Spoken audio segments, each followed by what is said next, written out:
하나님, 우리가 주님을 찾습니다. 우리의 찬양과 기도를 들으시고 응답하여 주시옵소서. 우리의 예배를 받아 주시옵소서. 예수님의 이름으로 기도합니다. 아멘.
나의 죄를 씻기는 예수의 피밖에 없네.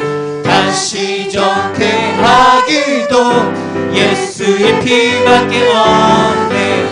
예수의 흘린 피 날 희게 하오니 귀하고 귀하다.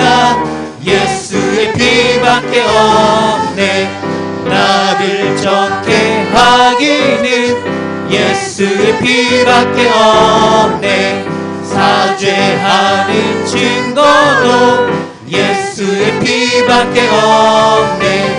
예수의 흘린 피 날 희게 하오니 귀하고 귀하다. 예수의 피밖에 없네. 나의 죄 속하기는 예수의 피밖에 없네. 나는 공로 없으니 예수의 피밖에 없네.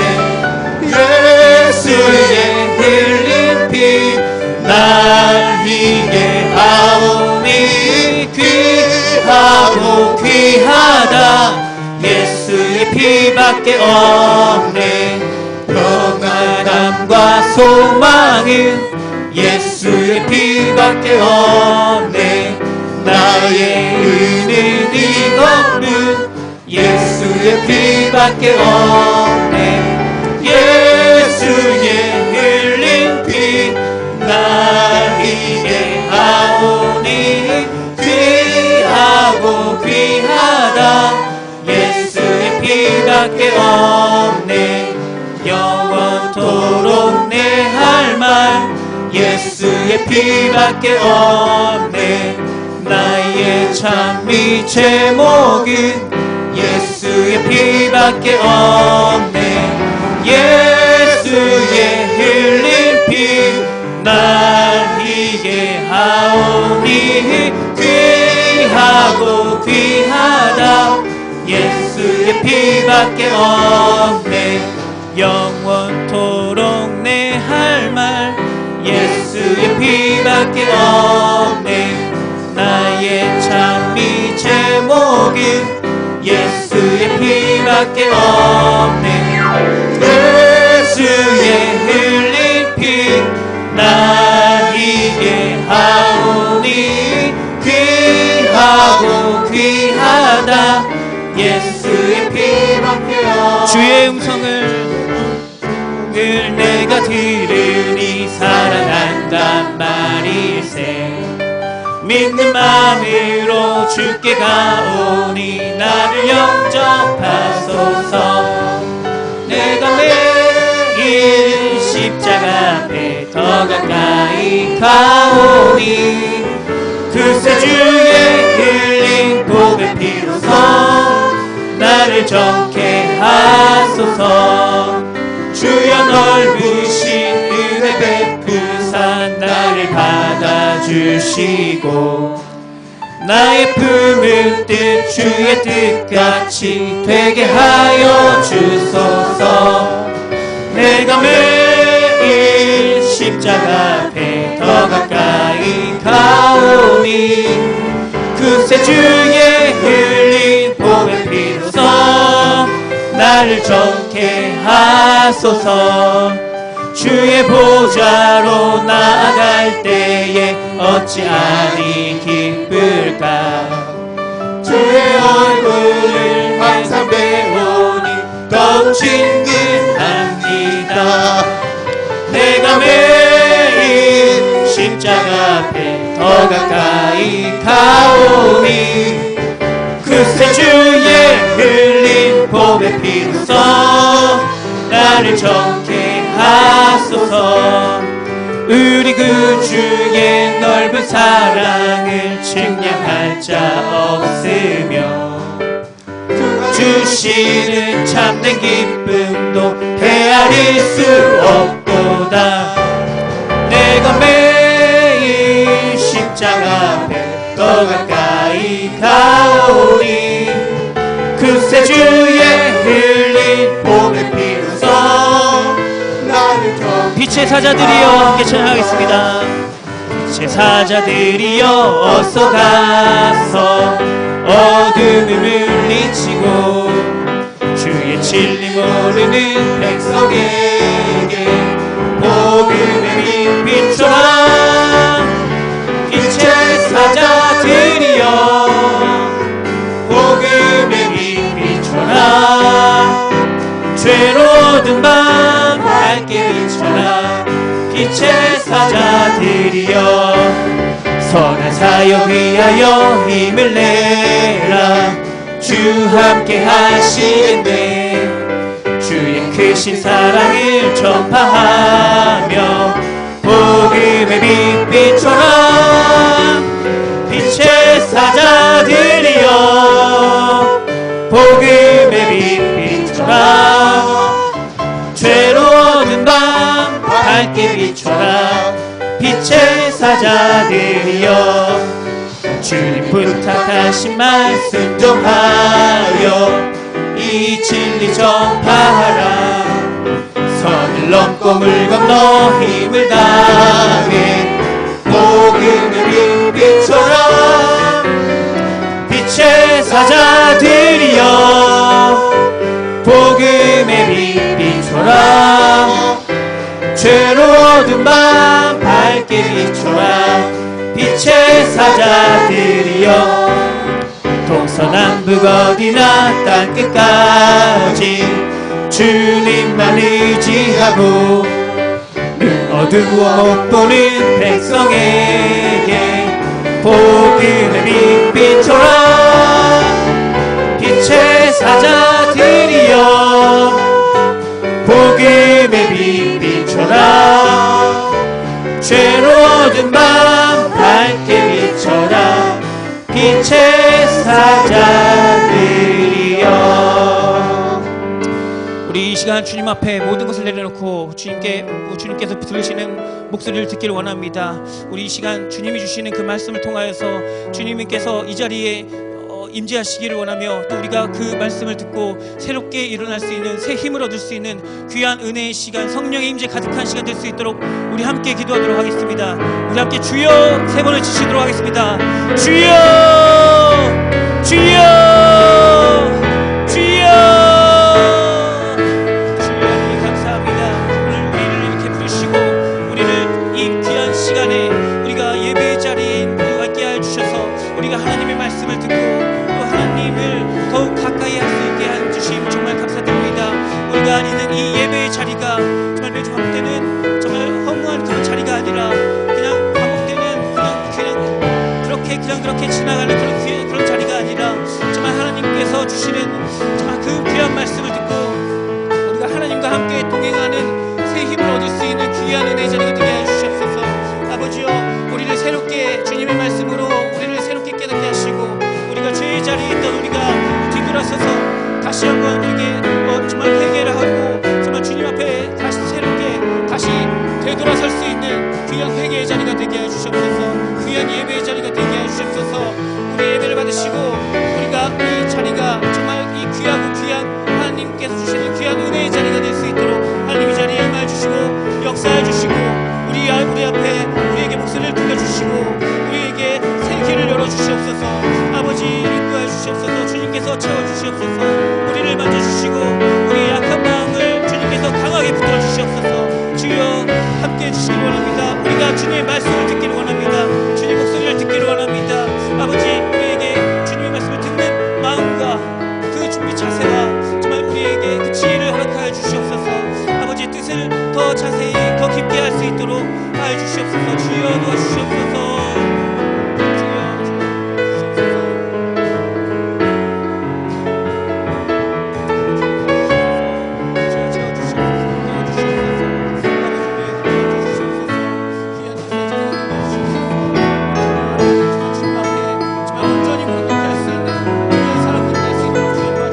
기뻐하고 나아가서 도와주시옵소서. 아버지 주님의 말씀을 듣고 주님과 함께 동행할 수 있는 사람들 되게 해주시옵소서. 언제나 주님께 감사하면서 주님과 사랑하게 나아갈 수 있는 그런 사람들 되게 해주시옵소서.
그곳에서 주를 예배하리라.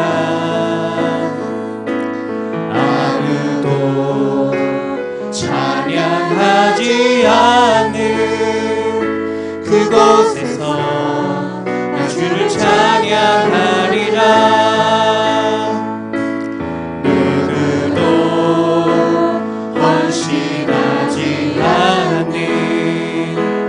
그곳에서 주께 헌신하리라. 누구도 증거하지 않는 그곳에서 나 주를 증거하리라. 내가 방금 보낸 땅 주를 예배하게 하소서. 주의 보혈로 덮어지게 하소서. 내가 선이고 주의 거룩한 곳 되게 하소서. 주의 향기로 물들이소서. 아멘.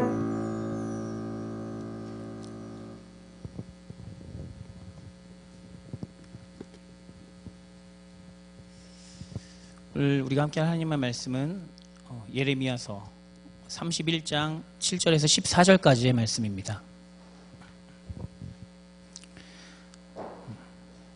구약성경 1100페이지에 있습니다. 예레미야서 31장 7절에서 14절까지의 말씀.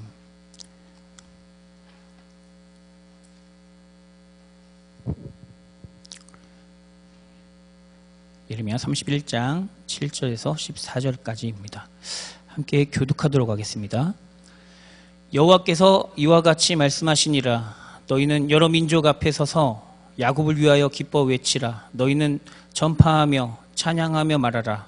여호와여 주의 백성 이스라엘의 남은 자를 구원하소서 하라.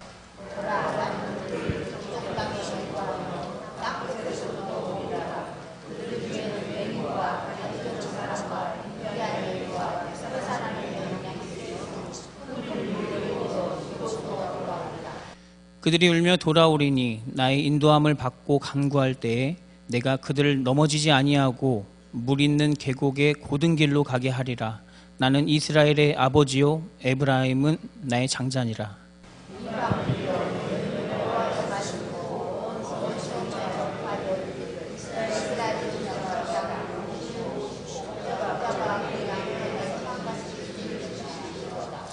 여호와께서 야곱을 구원하시되 그들보다 강한 자의 손에서 속량하셨으니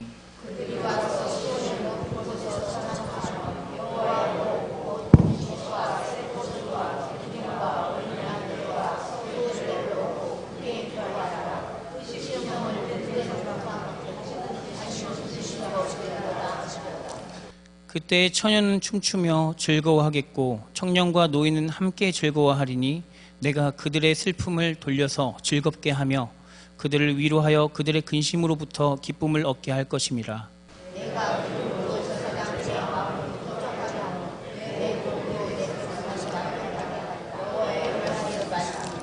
아멘. 네, 추석 연휴가 추석이래요. 죄송합니다. 네. 설 연휴가 우리 바로 코앞이라서 다 가족들 맞이하느라고 많이 빠지신 것 같은데 오늘따라 그래서 그런지 이 예배자라는 찬양이 더욱더 감흥 있게 들리는 것 같습니다. 우리 옆 사람과 인사하시겠습니다. 더욱더 반가운 날입니다. 네, 참 반갑습니다. 오늘 우리가 함께 할 말씀은 예레미야서인데요. 예레미야는 기원전 7세기에 우리 활동했던 남과 북이 갈라져 있을 때, 남유다와 북이스라엘이 갈라져 있을 때 그때 남유다에서 활동하던 그런 예언자였습니다. 예레미야라는 선지자를 이야기할 때는, 그 예언자를 이야기할 때는 항상 그 앞에 수식어가 붙는데요. 그는 눈물의 예언자 또는 시대의 아픔을 짊어진 예언자라는 이런 수식어가 붙습니다. 예레미야는 자기 백성을 너무나도 사랑했습니다. 그래서 이 민족의 아픔을 너무나도 더 가슴 아파했고, 그래서 또 예언자로서 활동하는데 더욱더 많은 고심과 또 슬픔을 얹고 있었던 것 같습니다. 또 그만큼 또 하나님을 그만큼 사랑하는 사람이었습니다. 그러나 백성들은 예레미야를 싫어했습니다. 왜냐하면 자기들이 생각하는 하나님과 전혀 다른 하나님의 말씀을, 자기들이 생각하는 하나님의 복과 다른 또 하나님의 복을 이야기했고요. 그렇기 때문에 사람들에게 아주 비판을 많이 들었습니다. 그렇다면 그를 그렇게 예언자로 세우신 하나님이라도 예레미야를 위로를 해줘야 되는데, 하나님도 그에게 장가도 못 들게 했고요. 야, 장가 가지 마라. 너 결혼하면 안 된다. 왜냐면 더 큰 재앙들이 앞에 나타날 것이기 때문에, 그러면서 장가도 못 들게 하는 등 아주 비인간적인 예언자의 삶을 살게 하셨습니다. 이런 하나님에게도 위로받지 못하고 민족에게도 위로받지 못하는 이런 고통 때문에 예레미야서에서는 예레미야가 자주 하나님께 자기 고통을 크게 부르짖으면서 너무 힘들다고 이렇게 외치는, 그렇게 큰 소리로 털어놓는 그런 장면들이 많이 나옵니다. 그래서 미켈란젤로나 렘브란트라는 화가들이 예레미야를 그릴 때는 항상 예레미야가 이렇게 한쪽 턱을 괴고, 혹시 보셨는지 모르겠습니다. 우리 그런 그림들을 많이 그려놓기도 했습니다. 예레미야가 이제 활동하던 시대를 좀 알아야 오늘 본문이 좀 이야기가 더 잘 이해될 것 같습니다. 예레미야가 활동하던 시대는 먼저 그걸 이야기하자면, 이스라엘은 당시 북이스라엘과 남유다로 아까 말했던 것처럼 갈라져 있던 남북, 우리나라와 같은 상황이었습니다. 그렇게 갈라진 상태였고, 이스라엘 땅은 전쟁의 불안이 끊이지 않는 그런 나라였습니다. 그 이유는 이렇게 지리학적으로 한번 살펴보자면, 이스라엘은 강대국들 사이에 끼워져 있기 때문입니다. 이스라엘의 북쪽에는 아시리아라는 제국이 있었고요. 이스라엘의 남쪽에는 이집트가 있었습니다. 이집트 제국이 있었습니다. 그래서 서로 자기들이 이 제국의 패권을 가지기 위해서 서로 경쟁하다 보니까, 또 그 가는 길목에 있는 이스라엘은 아주 중요한 전략적 요충지였습니다. 그렇기 때문에 아주 결국에는 아시리아라는 제국의 북이스라엘이 망하기도 했죠. 기원전 721년의 일입니다. 그래서 아시리아가 근데 그 뒤에 남유다는 아주 더 불안한 상태가 되었습니다. 북이스라엘이 망했으니까 벌써 아시리아에게 더 불안한 상태에서 이제 아시리아가 점점 쇠퇴해가고 점점 죽어가니까 남유다는 조금 안심하겠다, 이제 우리가 좀 숨통 트이겠다라고 생각을 했더니, 잠시 후에 또 바로 바벨론이라는 또 이 신흥 제국이 또 일어나서 또 다시 이집트와 경쟁을 하게 되고, 결국에는 나중에는 또 바벨론 때문에 남유다가 망하게 되는 일도 생기기도 합니다.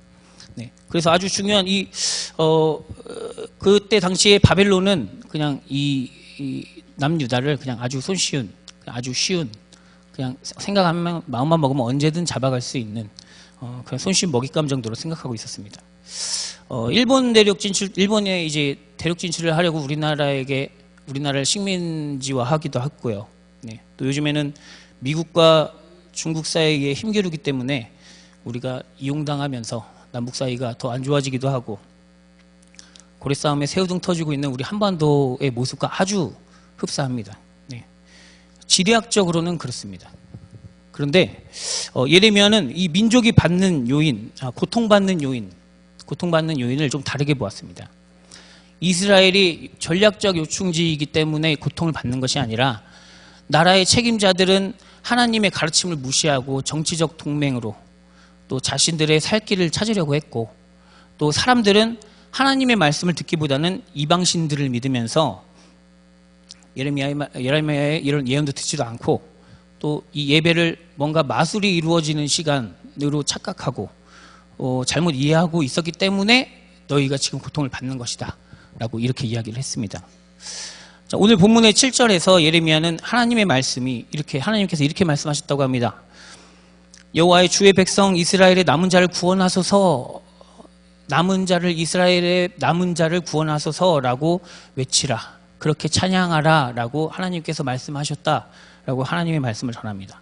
자, 이스라엘의 남은 자는 이 북이스라엘이 먼저 멸망한 상태고, 지금 남유다는 아직 불안한 상태입니다. 그때 북이스라엘이 멸망당했을 때 포로로 잡혀가거나 또 아니면 여러 나라로 흩어진 사람들, 그리고 이제 이미 다른 나라 사람들이 많이 들어와 살고 있는 북이스라엘에 남아있는 사람들, 그 사람들을 가리킵니다. 예레미야는 바벨론의 위협 속에 있는 이 남유다 땅에서 사는 남유다의 백성들에게 하나님의 말씀을 전파하던 예언자였지만, 한 민족인 북이스라엘의 그 고통을 받는 사람들에게 그 사람들을 포함한 온 민족이 행복한 통일 왕국을 꿈꾸면서 하나님의 말씀을 전하고 있었다는 것을 우리가 알 수 있습니다. 그리고 그 내용은 뿔뿔이 흩어지고 해체된 민족을 여호와 하나님께서 반드시 구원하실 것이다, 그런 예언입니다.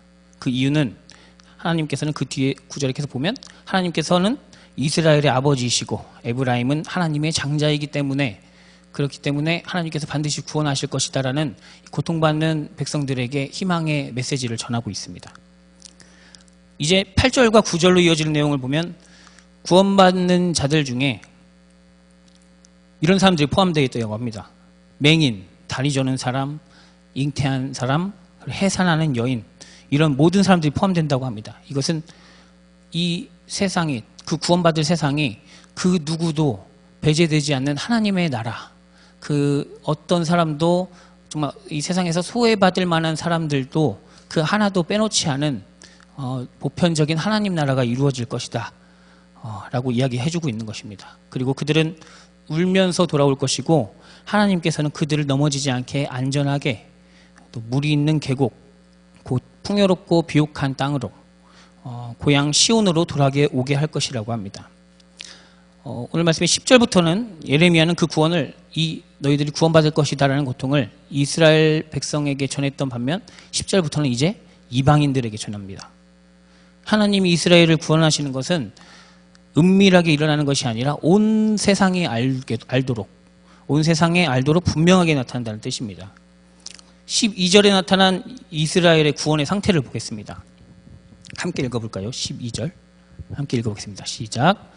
그들이 와서 시온의 높은 곳에서 찬송하며 여호와의 복, 곡식과 새 포도주와 기름과 어린 양의 떼와 소의 떼를 얻고 크게 기뻐하리라. 그 심령은 물된 동산 같겠고 다시는 근심이 없으리로다 할지어다. 너무나 아름다운 말씀입니다. 물된 동산 같겠고 다시는 근심이 없는 그 세상이 열릴 것이다. 이제 나머지 구절도 모두가 풍요롭게 살고 모두가 기뻐하고 모두가 만족하는 그런 나라가 이루어질 것이다 라는 말씀들로 채워져 있습니다. 그리고 그들을 구원하시는 분은 누구십니까? 여호와 하나님이시다. 그가 참된 구원자다라는 것을 예레미야는 그 당시 기원전 7세기 고통받고 있는 백성들에게 전해주었습니다. 아주 불안한 상황, 공포가 하루하루가 사는 것이 정말 불안한 이 시대에 살아가던 이스라엘의 또 남은 자들에게 그의 예언은 한 줄기 빛처럼 희망을 주었을 것이고, 또 그 사람들은 그 말씀을 믿고 그 날을 기대하면서 또 살아갔을 것이라는 예측을 해봅니다. 그런데요, 예레미야의 역할은 이제 딱 여기까지였습니다. 네. 그의 예언은 성취되지 못했어요. 네. 행복하게 그렇게 살고 있지 않잖아요. 네. 얼마 뒤에 기원전 587년, 그러니까 예레미야의 사역이 끝나기 10여 년쯤 전쯤에 결국에는 바벨론에 의해서 망했습니다. 멸망했고요. 남유다도. 이스라엘은 바벨론의 포로기가 70년, 50년에서 70년이라고 하는데, 그 포로기에서도 포로기에서 해방된 후에도 근심과 걱정이 떠나지 않았습니다. 이스라엘뿐만이 아니죠. 모든 나라들에서 이런 세상은 이루어지지 않았습니다. 그 어디에도. 네. 모두가 그런 나라를 바랍니다. 하지만 모두가 이루어지지 않았습니다. 어느 곳에서도 모두가 바라는 세상이지만 그 어느 곳에서도 이루어지지 않았습니다. 왜 그럴까요? 네. 풍요로워져도 만족을 모르는 인간들 때문입니다. 곡식과, 오늘 말씀에서처럼 곡식과 포도주, 그리고 양떼, 소떼, 그것들이 늘어나면 서로 이제 사이좋게 나눠 먹고 평화롭게 사는 게 아니라 서로 각자가 더 많은 것을 소유하기 위해서 싸웁니다. 아시리아와 바벨론이 힘을 잃으면 하나님 나라가 이루어질 것으로 기대했지만 또 다른 세력이 나타나서 전쟁이 또 계속되었습니다. 네, 바벨론 이후로도 페르시아가 나타났고요. 그리고 로마, 스페인, 영국, 그 다음에 독일, 일본, 중국, 또 미국까지 네, 계속 지속적으로 역사적으로 계속 반복해서 나타나면서 제국의 지배 아래서 제국들은 그 자기들의 힘을 놓지 않으려고 하고 또 세상을 자기 지배 아래 두려고 하고 있습니다. 우리나라도 거기에 어떻게 줄을 한번 서보려고 노력하는 모습들이 많이 보이기도 하죠. 그런다고 해서 예레미야의 선포가 틀린 것은 아닙니다. 네. 예레미야는 여호와 하나님이 남은 자를 구원하는 분이라고 정확하게 선포했습니다. 근데 예레미야가 알던 방식과는 전혀 다른 방식으로 예레미야는 그 때와 방식을 아직 정확히 알지 못했던 것뿐입니다. 예레미야가 선포한 여호와의 구원은 예레미야가 예상하지 못한 때에 전혀 또 예레미야가 예측하지 못한 다른 방식으로 성취되었습니다. 바로 예수 그리스도를 통한 성취입니다. 네. 양떼와 소떼를 늘려주는 방식이 아니라 예수 그리스도를 믿고 예수님과 하나 되는 방식입니다. 모든 장애와 위험 요소들을 한꺼번에 뒤집는 그런 마술 같은 방식이 아니라 예수 그리스도의 십자가와 부활에 참여하는 방식. 네, 그런 방식이 여호와 하나님께서 이야기해 주셨던 그 하나님 나라, 그 누구도 배제되지 않는 그런 보편적인 하나님 나라가 이루어지는 것은 바로 이런 방식이다라는 것을 예수님께서 오셔서 진정한 하나님의 아들로서 그 모습을 보여주셨습니다. 예수 그리스도를 믿고 그 십자가를 지고 따르는 자에게 구원이 있다라는 것을 믿으시는 여러분이 되길 바랍니다. 네, 기독교 신앙은 이렇게 예수 그리스도를 통해서 하나님이 행하신 구원 사건, 예수 그리스도를 통해서 행하신 것, 그 방법을 그 사건에 우리가 빠져드는 것입니다. 자, 그 사건을 경험하는 게 신앙의 시작이자 또 마지막입니다. 더 이상도 이하도 없습니다. 그래서 초기 기독교인들은 예수님께 집중했고 또 그래서 바울은 에베소서 1장 3절에서 이렇게 고백했습니다. 찬송하리로다 하나님 곧 우리 주 예수 그리스도의 아버지께서 그리스도 안에서 하늘에 속한 모든 신령한 복을 우리에게 주시되 라고 이야기했습니다. 자, 하늘에 속한 모든 신령한 복, 이것이 예레미야 시대의 사상에 머물러 있으면 하늘에 속한 모든 신령한 복, 이것은 소떼와 양떼입니다. 소떼와 양떼를 풍족하게 받는 것, 그것이 하늘에 속한 모든 신령한 복입니다. 그러나 에베소서에서는 그리스도 안에서라는 말이 앞에 또 붙습니다.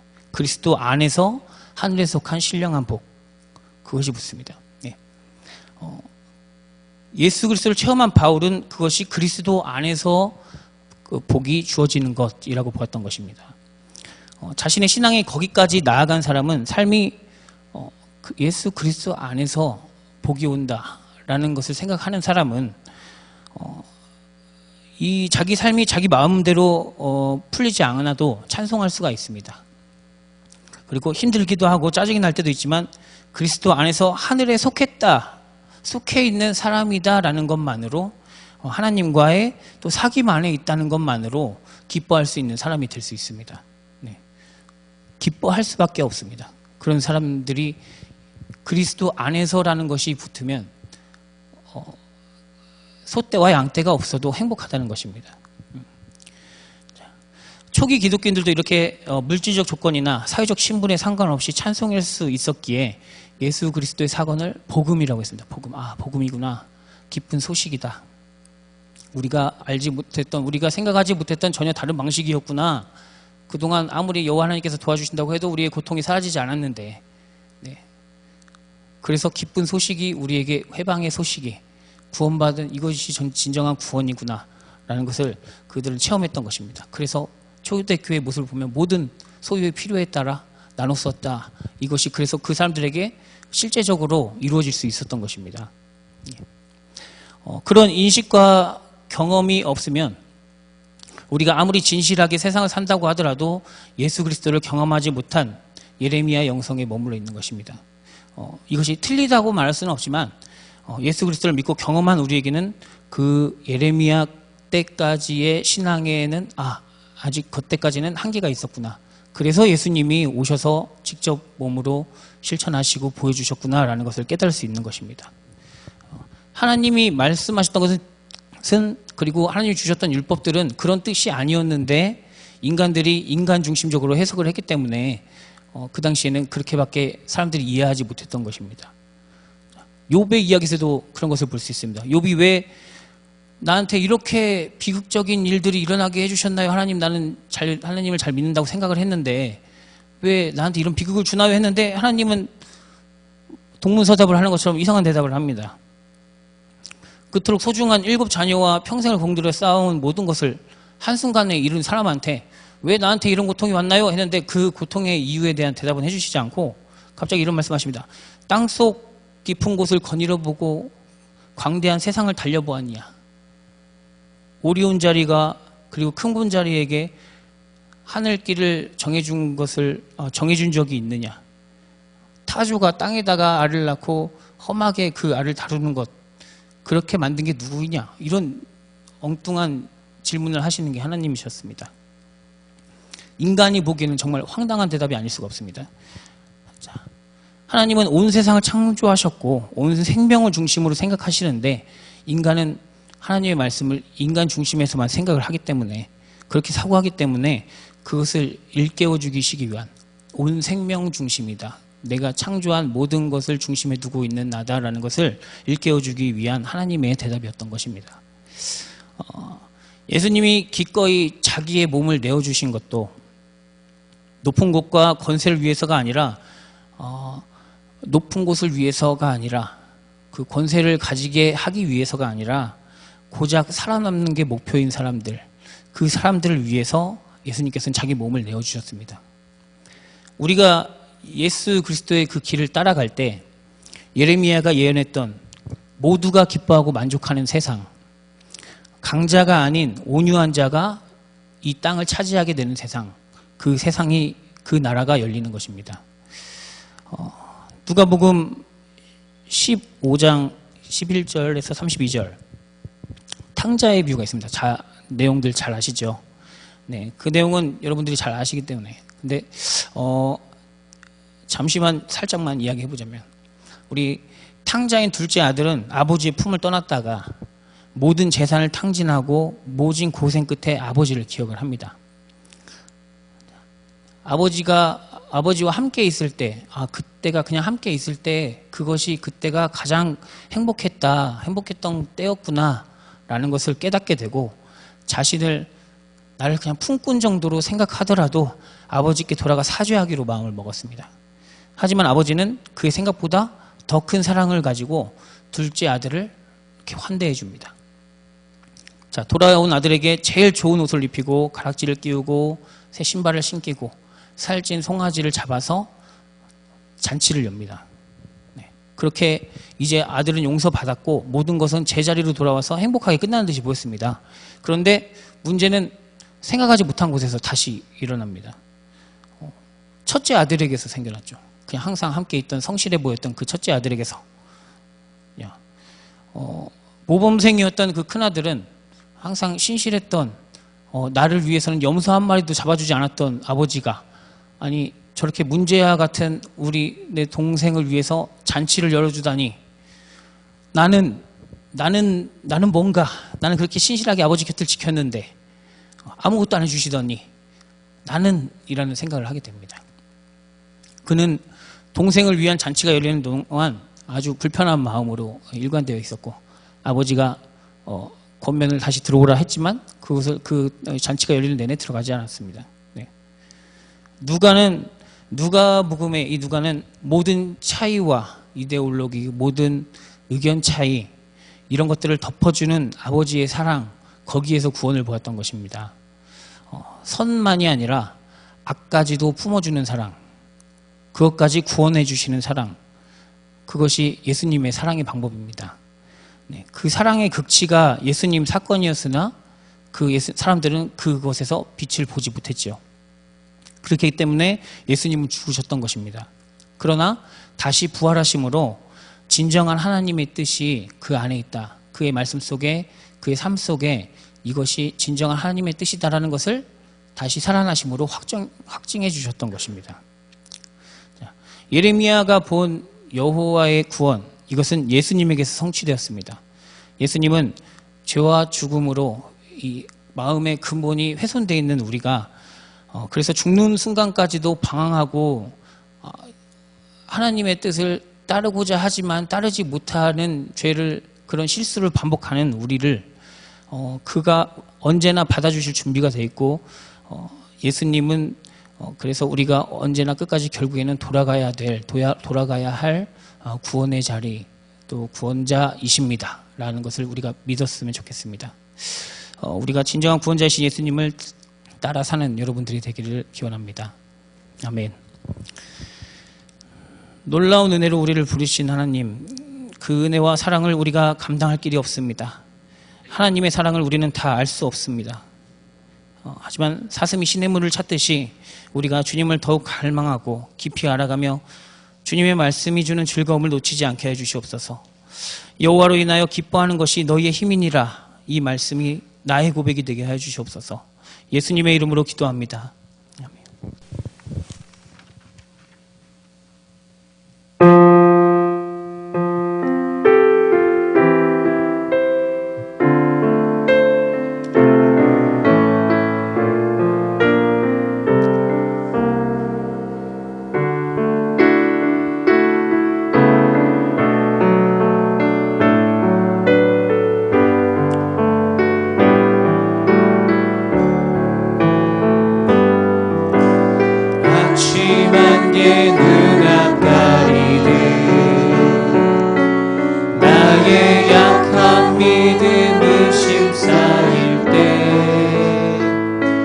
부드럽게 다가온 주의 음성,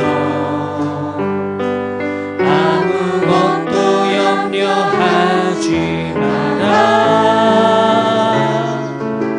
빗줄기에 바위 패이듯 나의 작은 소망 사라져갈 때 고요하게 들리는 주의 음성, 내가 너를 사랑하노라. 외로움과 방황 속에서 주님 앞에 나아갈 때에 위로하시는 주님, 나를 도우사 상한 나의 마음 감싸주시네. 십자가의 보혈로서 주의 크신 사랑 알게 하셨네.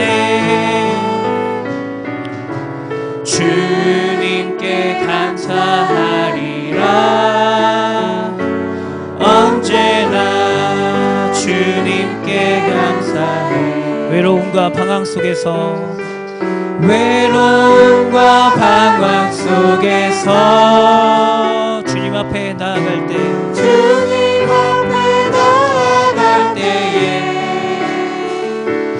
위로하시는 주님, 나를 도우사 상한 나의 마음 감싸주시네. 십자가의 보혈로서 주의 크신 사랑 알게 하셨네. 주님께 감사하리라. 언제나 주님께 감사해. 오늘 시간 우리 함께 기도하겠습니다. 우리의 삶의 주인이 바로 주님이 되시기를 원합니다. 또 서로 사랑과 긍휼로 모자람을 덮어주고, 또 그러한 변화를 통해서 우리가 더욱더 만백성이 우리를 통해서 하나님께서 주시는 복음을 받아들이는 나라가 그 세상이 속히 오도록 하나님 인도해 주시도록 우리 함께 기도하도록 하겠습니다. 그리고 특별히 바라옵기는 이제 설 명절간에 우리 모든 가족들이 오고 가는 그 시간 하나님께서 안전하게 지켜주시고 또 화목한 그런 귀하고 또 복되고 더욱더 사랑 가득한 시간 될 수 있도록 또 하나님 인도해 주시기를 우리 함께 기도하기로 하겠습니다. 우리 주여 함께 외치시겠습니다. 주여 주여 주여. 사랑하는 하나님 감사합니다. 우리 삶의 주인이 우리 바로 예수 그리스도가 되시기를 바랍니다. 우리가 서로 사랑하는 마음으로 또 서로의 모자람을 덮어주고 또 더욱더 나의 희생으로 인해서 또 세상의 사람들이 또 평안함을 얻고 또 그 하나님 나라가 우리 주변에서 내 옆에서 이루어지기를 바랍니다. 주님 앞에서 우리가 모든 것을 내려놓고 주님께서 부르시는 그 이야기, 주님께서 주시는 그 말씀을 듣고 우리가 새롭게 변화되었을 때, 그리고 그것으로 인해서 우리 삶이 변화되었을 때, 또 우리 삶으로 인해서 세상 모든 사람들이 내 주변에 있는 작은 한 사람으로부터 정말 변화되어서 제 온 세상에 좋은 영향을 끼칠 수 있는 그런 귀한 하나님의 정말 그리스도인들이, 정말 하나님의 사람들이 정말 하나님을 믿는 그 귀한 신앙인들이 될 수 있도록 하나님이 도와주시옵소서. 주여 만져주시옵소서. 주여 채주시옵소서. 주여 아버지께서 만져주심으로만 해낼 수 있는 것들이 있습니다. 아버지께서 우리의 삶에 개입하여 주시고 내 자리에, 내 마음에, 내 생각에, 또 우리의 가정에 하나님께서 개입하여 주셔서 우리의 모든 삶의 변화가 이루어지고 그 삶으로 인해서 정말 우리의 모든 생각과 가치가 또 그런 모든 이데올로기가 변화되어가는 하나님 중심으로 바뀌어가는 역사가 이루어지게 하여 주시옵소서. 하나님 만져주시고 또 그런 체험들을 한 명 한 명이 함께하고 또 함께 또 그것을 나누고 또 그런 우리 모든 신풍의 교인들이 그 좋은 영향력을 끼치고 세상에 그 빛을 가지고 그 소금을 가지고 세상에 나아갈 수 있도록 하나님 도와주시옵소서. 주님께서 변화시켜 주시고 정말 새로운 바람을 일으키는 우리 신풍교회가 될 수 있도록 인도하여 주시옵소서. 하나님 도와주시옵소서. 깨워주시옵소서.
십자가 죄사하셨네.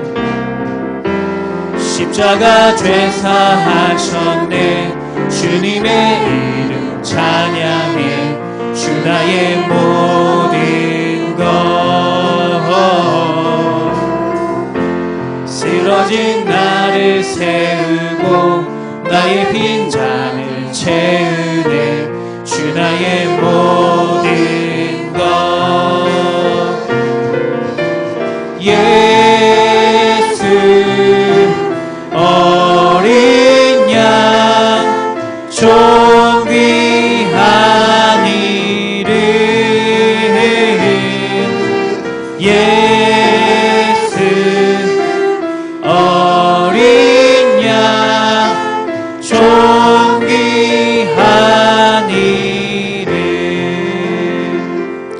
주님 가르쳐주신 기도로 예배를 마치도록 하겠습니다. 하늘에 계신 우리 아버지, 아버지의 이름을 거룩하게 하시며 아버지의 나라가 오게 하시며 아버지의 뜻이 하늘에서와 같이 땅에서도 이루어지게 하소서.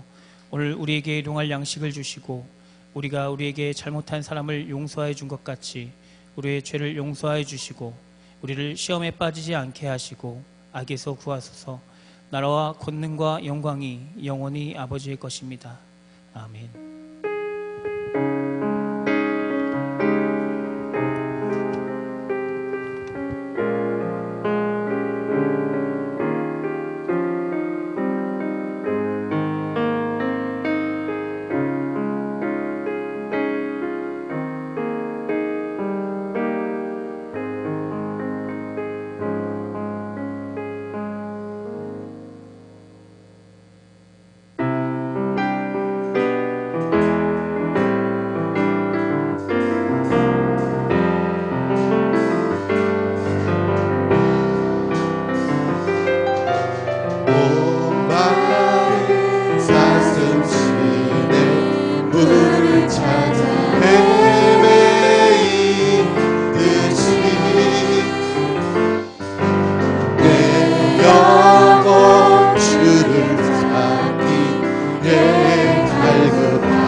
나의 몸 정성하마 졌어 주님 편